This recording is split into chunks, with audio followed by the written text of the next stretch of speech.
abubuwan da suke faruwa yau kusan sati guda bana nan, sai ko jiya ne muka dawo ko shekaran jiya na dawo na tadda wata hadisa mai karni irin abin da ya taɓa faruwa a shekarun baya na waɗanda suke karen tsayi ga mutuncin manzon Allah sallallahu alaihi wasallama.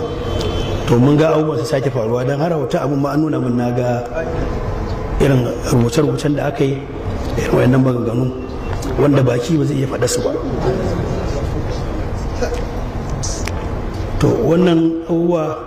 ana ta yin su kuma suna ta faɗi. A wancan lokaci da aka yi shugaban halitta aka jira a kansa wacce ɗaya, ina jin a wannan makarantar muke abin da muke a nan duk kun sa abin da aka yi. Sannan kuma abu ya ci gaba, an faro daga ƙololuwar aka kuma doro cin mutuncin sabon shugaba alaihi salatu wasalam, aka ci gaba kuma aka sake komawa ya zama yanzu wannan abin da aka yi kuma kamar yadda na ji abin an dara akan sai da na Khadija ummul mu'minina wadda ake aiko mala'ika Jibrilu izo wurin manzon Allah sallallahu alaihi wasallama ya zo ya same ta, in ya zo sai zo wurin shugaba, sai shugaba ya dauka cewa wahayi kawo masa ko kuma aiko shi ne da wata magana wani abu muhimmi a tare da shi. Shugaba yana sauraron me zai ce masa, ji ba wahayi aka aiko shi da shi ba. Me ka zo yi ne ya abokin mu Jibrilu? ce aiko ni, Allah ne aiko ni, yace yanzu in gaya maka yana kai da Khadijatu ne wannan matsayi. To kuma aka dira aka taba ko mu'minai sai da tana Fadima, Allah ya kara mace yadda, aka cin mutunci a kanta wadda manzo Allah yake faɗa yake cewa Fadimatu bid'atun minni yu'zini ma yu'ziha. Fadima wata tsoka ce daga jikina, duk abin da ya cuce ta ya cuce ni, duk abin da ya cutar da ita zai cutar da ni. Aka jira a kanta aka yi kaca-kaca, sannan kuma aka sake baje koli akan shugaban uban tafiyar alaihi salatu wasalam. To Allah ya sani wani iko amana ce za mu isar da ita. Ban yi wannan ba sai saboda abin da shugaba yake cewa idza zaharatil fitnatu wa sakata al-alim fal'anatullahi alal alim. Idan fitina ta bayyana, auwa suka bayyana irin waɗannan wanda kuma Allah ya sanar shi wani abu na ilimi, ya san abin da yake na gaskiya akan wannan, ya ji wannan abin ya yi shiru, maza Allah ya ce wannan malamin Allah ya tsine masa albarka. Allah ya san ni da ina tsoron ina gudu in shiga cikin wannan la'anar, saboda haka nake isar da wannan sako. Taɓa mutuncin manzon Allah sallallahu alaihi wasallama wanda duk yayi wannan Allah ya gama hukunci da shi. Kafin in zo kololuwar su sahabbai, wato nasi ne na hadisi sahihi na manzon Allah sallallahu alaihi wasallama da yake cewa la tasubbu ashabi,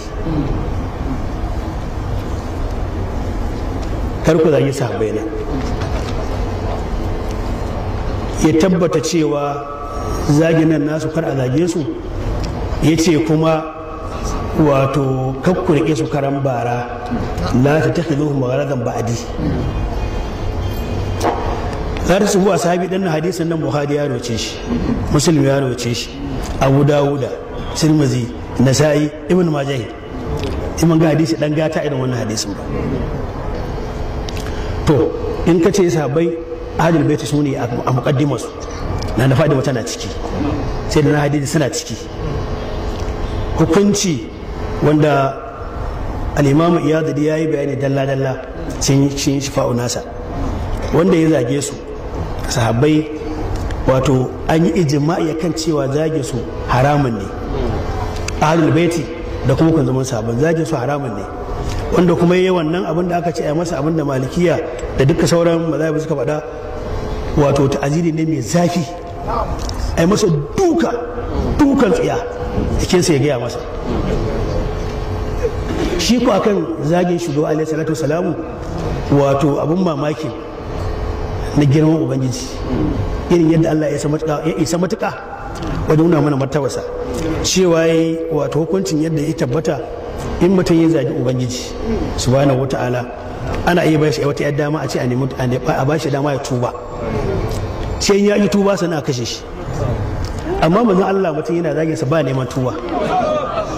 yana zagin sa a aika da shi lahira kawai wannan shi ne to abin da muke tsoro shine abubuwan nan suna ta faruwa sun faru yan shekaru yanzu sun sake faruwa to abin da ake gudu shine yayin da muke tambihin nan abin da muke so shine mahukunta su dauki damarsu masu hukunci su dauki damarsu su yi hukuncin da Allah ya ce a yi akan lamari irin wannan Allah ya gani mumine su ga cewa an yi hukunci idan aka yi hukuncin da ya kamata to wani ba zai sake yi ba amma idan za a dinga abubuwa irin waɗannan a dinga kyale mutane suna taɓargaza suna cin mutunci a janibin Allah a janibin manzon Allah a janibin ɗakin manzon Allah a janibin sabon manzon Allah ana ji ana kallo ba abin da ya damu kowa waɗanda ya kamata su hukuncin ba abin da ya dame su wannan ba ƙaramin bala'i ba ne abu biyu ne zai faru a ciki ko in ce abu uku abu na farko wanda ya fi komai haɗari akwai jawo fushin Allah idan za a dinga wannan mahukuntan musu shiru ba za su yi wani abu ba to za a dinga zazzago bala'i a kan ƙasarmu muna kanmu da wanda muke ciki ma ya ishe mu yanzu musibar nan ta kashe-kashen mutane duk kun san abin da ake ci a sace mutane a kashe mutane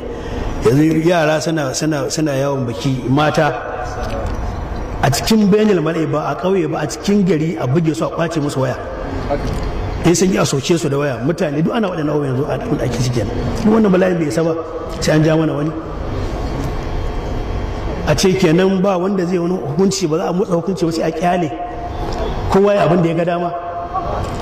wanda addinin nan ya hana wani ma ya shiga cikin mutuncin wani kai kara mutum dan ƙasa ma da ba kowa ba dokar ƙasar da dokar addini ba ta yadda a bar wani ci mutuncinka ba to sannan an wuce wannan yanzu an kai ga mahalicci subhanahu wataala a yi masa a yi wa rasulullahi a yi wa ahlul baiti a yi wa sabon annabi duk ba tsira ba ni kuma ne tunani na ga cewa ni ban ga an waye gari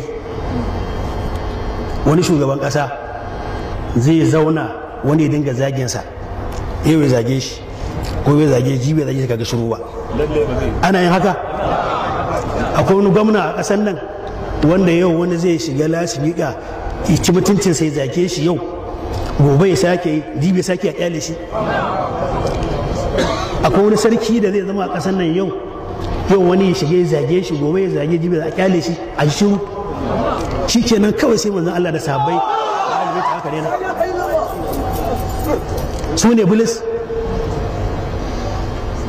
kowa za a taba an dai ba wannan ba shi kenan aje a masa abin da ya masa to abin da muke tsoro shine idan abin ya ci gaba da tafiya a haka mutane fa za su dauki doka a hannunsu wanda na ga alamar yanzu an fara yin haka to ni da abin da nake tabbatarwa idan aka bar lamarin nan ya kwabe aka ci gaba da haka to ni kan ba wani ba ina shaida muku cewa ba zan hana wani musulmi ya nemi haƙƙinsa ba.